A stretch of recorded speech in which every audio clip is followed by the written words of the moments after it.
नमस्कार। फिल्मी बातों के इस एपिसोड में आज बात सुप्रसिद्ध पार्श्व गायिका और अभिनेत्री सुरैया की बातें। सुरैया भारतीय सिनेमा का आधार स्तंभ।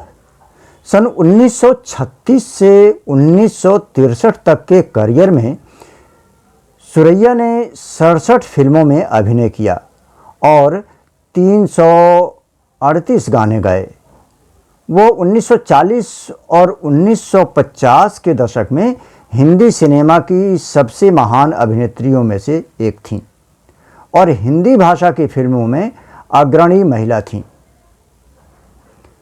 वो अपनी कई फिल्मों में उत्तर भारतीय मुस्लिम सामंती शैली के अभिनय या अदाकारा के लिए जानी जाती थीं। 1936 में एक बाल कलाकार के रूप में उन्होंने भारतीय सिनेमा जगत में अपनी उपस्थिति दर्ज कराई। उन्होंने फिल्म ताजमहल से अभिनय की शुरुआत की, जिसमें उन्होंने मुमताज महल की भूमिका निभाई। अपने सुनहरे दिनों में उन्हें मलिकाए हुस्न, मलिकाए तरन्नुम और मलिकाए अदाकारी के रूप में जाना जाता था। लेकिन यह महान कलाकार तड़पती रही ताउम्र अपनी मोहब्बत को पाने के लिए। देवानंद और सुरैया की पहली मुलाकात फिल्म विद्या के सेट पर हुई थी और वहीं दोनों में आपसी प्यार भाव जागा था और धीरे धीरे प्यार इतना बढ़ गया कि दोनों एक दूसरे के बगैर रह नहीं पाते थे। जब दोनों की चर्चा फिल्म इंडस्ट्री में हुई तो ये बात सुरैया के घर तक पहुंची और अंततः सुरैया की नानी ने सुरैया के ऊपर मिलने जुलने पर पाबंदी लगा दी। कहते हैं कि एक अंगूठी अपने प्यार की निशानी के रूप में देवानंद ने जिसे सुरैया को दिया था, उसकी नानी ने उस अंगूठी को उतरवा दिया था, जिस पर सुरैया सारी रात फूट फूट करके रोई थी।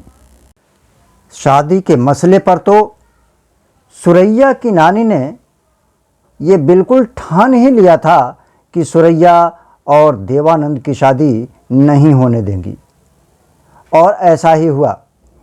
देवानंद ने बाद में कल्पना कार्तिक से शादी कर ली, लेकिन सुरैया आजन्म कुंवारी ही रहीं।